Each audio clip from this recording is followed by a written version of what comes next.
Oh, exactly. I'm the eldest son. It's only right that I take over Dad's company.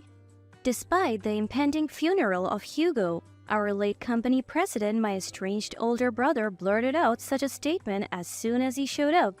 Huh? I couldn't help but let out a surprised murmur at my brother's words. Suddenly, Eugenie, my sister-in-law, raised her voice. Devin is saying he'll be the president. You get that, right? Normally the eldest son takes over the family business. As a younger sister, you should simply step aside. Whoa, Eugenie, lower your voice. The funeral is about to start. Well then, admit it already that you're giving the company to me, or else we'll create a chaos at this funeral. With smirks on their faces, they both stared at me. I had no idea that they were this insensitive. It felt like something taut within me, like a tightly drawn string just snapped. Dealing with these people was becoming more ridiculous by the second. Fine, I'll give it to you, but in return, get out of here right now. At my words, the two of them grinned. No backing out later. We are relieved you agreed so quickly, just like father-in-law. You're such an accommodating sister-in-law. Leaving those words behind, the couple left the venue. My name is Elsie. After losing my mother a few years ago, I have been living with Hugo. Despite being in his late 60s, Hugo remained active, astonishing even his own daughter with his vitality. Hugo ran his own company, where I also worked. Once I started working, I realized that Hugo, who I had always seen as strict during my childhood, was actually a man of great compassion. Hugo's stern and plain-spoken demeanor, both at home and in the office, were the result of a character that didn't allow for compromise, neither from himself nor others. I became aware of this because Hugo, who I had thought was cold, was highly respected and depended upon by his staff at the company. I used to wonder why these people would follow such a ruthless man. One day, I saw the reason firsthand. I'm sorry, Mr. President, I received a call from our client, Co., saying that the quantity of the goods we delivered yesterday was short. The one saying this with a pale face was an employee named Tobin. Co. is a valuable client of ours.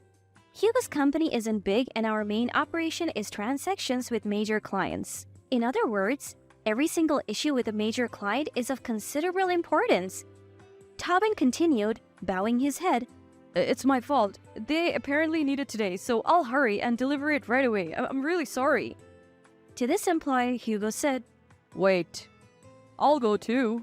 It's my fault as the company's president when the company makes a mistake. Let's go apologize together. Hugo stood from his seat and put on his suit jacket.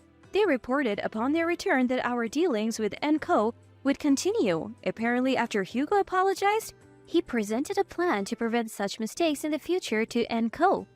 Co. was not only convinced by the plan, but also increased the volume of transactions due to Hugo's honest attitude and his good judgment in rectifying the mistake.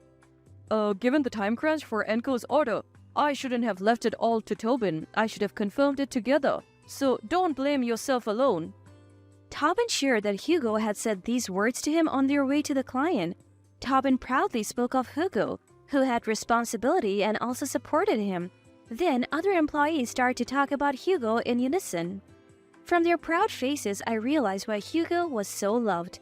Thus, my expression of Hugo, which had been that of a cold and strict person, changed to that of a strict but caring person, and I began to respect and admire him, just like the other employees did. As my perception of Hugo changed, not only as a CEO but also as a father, I started to nurse a certain concern. The cause of my concern was my brother. I have a brother named Devin. My brother, rebelling against the strict Hugo, had left home as soon as he graduated from college and had never returned, not even when our mother passed away. A self-centered brother who didn't attend even our mother's funeral. But perhaps influenced by the loss of our mother, I started to reconsider the importance of family and wondered if I could somehow mend the relationship between Hugo and my brother. If he could know our father not only as a stern man, but also a caring one, their bad relationship might be resolved. The more I knew about Hugo's kindness, the stronger this thought became. Then one day, my brother came back with a woman. I was surprised by the sudden visit, but Hugo, though keeping his calm, seemed somewhat pleased. However, despite their reunion after several years, My brother started the conversation without showing any concern for Hugo or searching for our deceased mother. Because of the debts, I can't live a proper life. Dad, please. Please take over my debts. From me as well, please. The woman crying next to my brother who just said this was Eugenie, who he said was his wife. Without reporting to any of our family, my brother had married. He had married Eugenie, but due to the debts from his gambling, their married life wasn't going well. So he came back to ask Hugo for help. It's too much to ask. That's what I thought, but Hugo said, Understood. and that was it. When I looked at Hugo in surprise, he was staring at my brother and his wife with a serious look. These are the conditions. Never gamble again to pay your debts. Work hard for your family. Show up a few times a year. If you can keep these, I will pay your debts. Even the strict Hugo must have been pleased with the reunion with his long-lost son. The amount of debt my brother was carrying wasn't something you would take over with these conditions. However, if this could improve the relationship between Hugo and my brother little by little, that might be enough. After all, Hugo accepted it under these conditions, so it's not my place to comment. I convinced myself of that. Oh, thanks, Dad. You saved me. As soon as Hugo agreed to take over the debt, my brother quickly explained the transfer destination for the money and left our house. I wasn't without concern about my brother's attitude, but above all, I was genuinely happy that Hugo and my brother had a reunion after a long time. The usually quiet Hugo mentioned my brother's name several times that day. He must have been very pleased. But people don't change so easily. Nearly 2 years have passed since my brother visited Hugo, but my brother hasn't shown up since then. Moreover, the debt kept increasing every month, and even though it was being paid back, bills kept coming to Hugo. During that time, I contacted my brother many times. Even though I blamed him for not meeting the conditions given by Hugo, my brother wouldn't listen. It's between Dad and me, so don't interfere. And he would hang up the phone every time. Then one day, Hugo told me something. It seems I have pancreatic cancer. They say I have about a year to live. What? Because it was so sudden, I was at a loss for words. After all, Hugo was so energetic that even I and the other employees acknowledged it. Hugo having cancer and only a year left to live? But Hugo is not a man who jokes. Both the cancer and the prognosis must be true. It's futile to be flustered here. What I have to do now is to support Hugo. From then on, I started learning the work that Hugo had been doing and studying management myself. Hugo was also proactive in mentoring me. Perhaps he was ensuring that things would be alright regardless of what happened to him. The thought made me feel complicated, but when I thought about the company that Hugo had always protected and the employees with whom he had worked, there was no room for complaints. Then, several months later, Hugo was admitted to the hospital. Even during his hospitalization, it seemed that my brother had been contacted to make debt payments. Sorry, but could you make the payment on my behalf? When Hugo said that to me, I was so outraged that I called my brother as soon as I left the hospital and raised my voice. Didn't I tell you before Dad has cancer? He's in the hospital right now and yet you're asking for money? What are you thinking? Why didn't you visit him once before you say such things? But my brother's attitude only got worse. He responded in an irritated voice as if saying it was a bother. So what? Whether it's cancer or anything else, Dad shouldered it, so it's natural to pay. Brother, aren't you breaking Dad's conditions? You never show up and you're increasing the debt every month. Plus, I heard you're going to the casino every day with Eugenie. Shut up, both Eugenie and I are gambling to increase our money. Unable to accept his excuse, I exclaimed, "What?" And I could hear a woman's voice from the back of the phone. "Tell him we're happy, because our father-in-law is paying the debt and we can enjoy ourselves without worrying." Probably my sister-in-law. I could also hear their laughter as if making fun of us. Hey, if you say things like that and we can't get the debt paid, what will you do? But he's not going to survive, right? We thought we should express our gratitude while we can. Plus, wasn't it Devin who said, "Such a father, he's just here for the money"? Hearing their conversation, I impulsively hung up the phone. Unknowingly, my clenched fist was shaking. Without making the payment Hugo asked for, I returned to Hugo's hospital room and told him about the phone conversation. I knew it might shock him, but I just couldn't stand it. Hugo listened to my story, was silent for a while, then turned a serious face towards me and nodded slightly. Elsie, I have a favor to ask. I was taken aback by what he said. Then, a few months later, Hugo passed away and went to heaven. Many people came to see Hugo's face at the wake. But at the funeral today, even more people are gathering. Uncle Godwin, who is Hugo's cousin, is joining me in greeting those who came to the funeral. I tried contacting my brother on the day Hugo passed away, but he didn't answer the phone and didn't respond to my emails. Uncle Godwin, thank you for everything. When I said that, Uncle Godwin made a modest smile. It's fine. Elsie, you must have been through a lot. Let me know if there's anything else I can help with. You have helped me more than enough. Thanks for being here, even though it was short notice. Just as Uncle Godwin and I were talking. Hey, Elsie, we're here. It was my brother and sister-in-law who showed up. I sighed at their arrival. Why didn't you reply to my contacts? It should be you, as the eldest son, who should be in charge of the funeral, right? That's too troublesome. Besides, I have something to talk to you about. With that, my brother crossed his arms and stood arrogantly. My sister-in-law standing next to him had a smirk on her face. You just mentioned me as the eldest son, right? Yeah, so what? Yeah, I'm the eldest son. That's why I'll take over Dad's company. What? At my brother's words, I let out a voice unconsciously. Suddenly, my sister-in-law raised her voice. David is going to be the president, you get it too, right? It's only natural for the eldest son to take over the company. The younger sister should step aside quietly. What? Oh, wait a minute, Eugenie? Keep your voice down, the funeral is about to start. Well then, acknowledge that you'll pass the company to me quickly. Otherwise, we will make a mess of this funeral. They gave us a vile smile. I didn't know that they could be so uncivil. It felt like a taut string had been abruptly cut. It seemed ridiculous to even bother with these people anymore. Fine, I'll give it to you, my dear brother, but in return, get out of here right now. At my words, they grinned widely. Don't you dare go back on your word later. I'm relieved that it ended quicker than I thought, just like our father-in-law, such a convenient sister-in-law. With those words, the couple left the venue. A few days later, I received persistent contact from my brother, which led me to accompany the couple to the company. My brother, perhaps having bought new clothes, was dressed in a flashy suit, and my sister-in-law wore a ring adorned with large jewels and a gaudy necklace. As expected, my sister-in-law, flaunting her ring, struck up a conversation with me.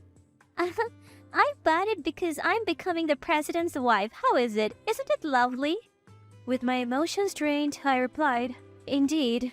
Even with such a curt reply, my sister-in-law seemed satisfied and proud.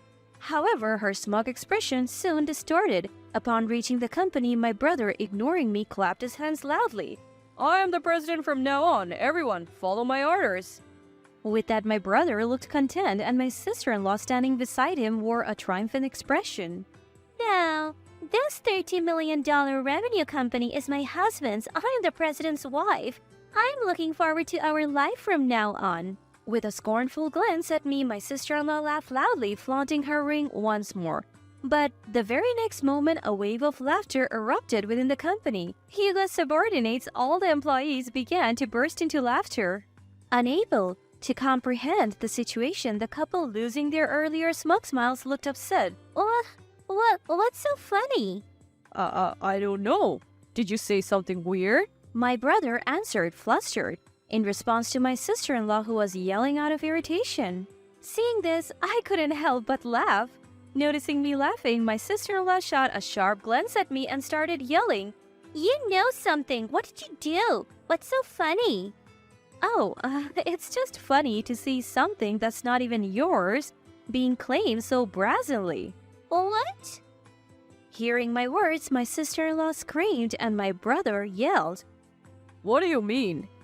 Indeed, the president of this company isn't my brother. From the time of the funeral, neither my brother nor I had any authority to take over Hugo's company. That's because Hugo's company had already been sold. When I found out that my brother and his wife only saw Hugo as a cash cow, Hugo made a request to me. That was to sell the company. I made a mistake raising Devin. While I'm alive, it's fine, but I don't want to cause trouble for you after I'm gone. Hugo, saying this, made up his mind to let go of the company for my sake. Of course, I opposed it, but Hugo's determination was unwavering. From then on, while still in the hospital, Hugo spent busy days talking with Uncle Godwin, who runs the company, about buying the company, discussing the future of the company with each employee. Thus, the company was safely handed over. All the employees were satisfied with the sale of the company, as Hugo explained it earnestly, and their conditions did not change. And a few weeks after Hugo passed away, the purchase agreement was signed and the company was already in the hands of Uncle Godwin. Despite this, my brother was saying things like, I'm the president and "The company is my husband's." how could I not laugh at this? I'm sure not just me, but all the employees were holding back their laughter since the funeral. I summed this up and explained it to my brother and his wife. Upon learning that the company was already up for sale before either of us siblings decided to take it over, my brother and his wife turned pale. Whoa, wait a minute. You told me you would hand over the company to me. What was all that about? That. I thought if I didn't say it, you would make a mess of Dad's funeral. So you're saying this company won't be ours? What should we do? We bought this ring and this necklace on credit again. What about that money? At my words, my sister-in-law began to yell in rage. My sister-in-law continued to blame my brother, saying, "You have to do something." In his fluster, my brother seemed to realize something and a sleazy smile crept across his face again. That's right. Dad left an inheritance, didn't he? I'm the eldest son. Hand over all of Dad's inheritance. Upon hearing the word inheritance, my sister-in-law, who had been openly angry until a moment ago, changed her tone. That's right, inheritance. He was the CEO, so there should be a lot, right? Oh, good. We don't have to worry about our debts and we can keep having fun. I dealt my sister-in-law, who was relieved and saying such things, a cruel blow. No inheritance is left for my brother. By father's will, he has been excluded from the heirs. Indeed, Hugo not only sold the company but also left a will with a lawyer present so that the inheritance would not go to my brother. It stated that Hugo, who had been repeatedly covering my brother's substantial gambling debts, excluded my brother from the heirs. That's ridiculous. My brother argued, but I coldly brushed him off, saying, "Why don't you hire a lawyer or something? It's a waste of money, though." I can't believe it. I quit my job thinking I would get the company, and I can't even get an inheritance? The two, having lost their last hope, left the company in a daze. After the two had left, the employee told me, "That was well done." My brother, who had quit his job in anticipation of getting the company, apparently couldn't find a decent job afterwards. My sister-in-law, who thought she would become the wife of the CEO, also had her dreams dashed and seems to be considering divorce from my brother, but she can't even afford to do so because she has no money. The two seem to be living a life of paying off debts while working part-time all day and having quarrels every day. Meanwhile, I have been working together with the same staff as before, even after the president became Uncle Godwin. Thanks to Hugo's efforts during his lifetime, not only have we been able to continue our relationships with our clients as before after the acquisition, but also thanks to Uncle Godwin, we have more clients and our annual sales are on the rise. This company will surely continue to undergo various changes. But I think it's my role to keep protecting this company, respecting and embodying Hugo's ideas. To achieve that, I will continue to work hard.